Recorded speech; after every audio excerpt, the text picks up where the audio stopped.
আজ ঘরে একটু ভালো রান্নার আয়োজন ছিল। পোলাও, খিচুড়ি, মাংস, ডিমের কোরমা। সাধ্যের মধ্যেই চেষ্টা করি সবাইকে খুশি রাখার। রান্না বড় কিছু না, নিজের যতটা সামর্থ্য ততটাই দিয়ে মন থেকে করলে সেটাই সবচেয়ে আপন হয়ে ওঠে। আজ রান্নায় আছে সবার পছন্দের পোলাও আর ডিমের কোরমা, সাথে থাকছে মাংস আর খিচুড়ি। প্রথমে আমি এই রান্না দিয়ে শুরু করছি।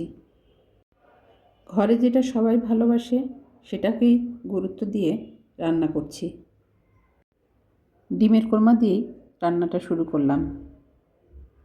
রান্না শুধু খাবার বানানো নয়, পরিবারের পছন্দকে সম্মান করার একটা ছোট চেষ্টা।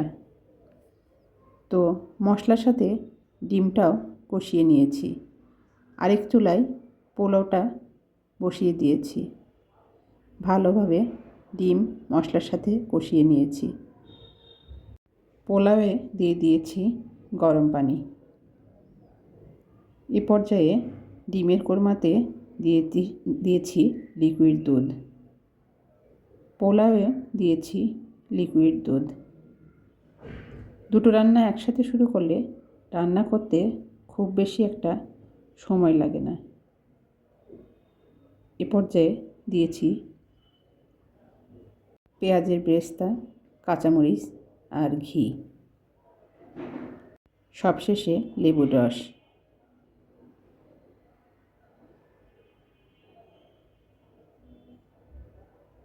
একটু কেওড়া জল পোলাওয়ে দিয়ে দিয়েছি কিশমিশ, বাদাম, পেঁয়াজের বেরেস্তা, কাঁচামরিচ আর ঘি। পোলাওয়ের স্বাদ বাড়ানোর জন্য আমি 1 চামচ চিনিও দিয়ে দিয়েছি। তেজপাতাগুলো তুলে ফেলে দিয়েছি। এ পর্যায়ে দমে রেখেছি। এদিকে মাংসটাও গরম করে নিয়েছি। এখন খিচুড়িটা রান্না করে নেব। জীবনটা অনেকটা খিচুড়ির মতো। সব কিছু একসাথে আসে, ভালো মন্দ, ব্যস্ততা আর চাপ। মানুষ অনেক কথা বলবে, সমাজও অনেক কিছু শেখাতে চাইবে, কিন্তু কোন কথাটা নিজের জন্য দরকার সেটা বুঝে শুনেই নিতে হয়। সব কথায় কান দিলে নিজের পথ হারিয়ে যায়। তাই ব্যস্ততার মাঝেও নিজের কাজটা নিজের মতো করে যেতে হবে, ধীরে ধৈর্য ধরে। ঠিক যেমন খিচুড়ি চুপচাপ রান্না হয়, তেমনি জীবনও সময় দিলে ঠিক হয়ে যায়। তো আজকে বিদায় নিচ্ছি। আল্লাহ হাফেজ।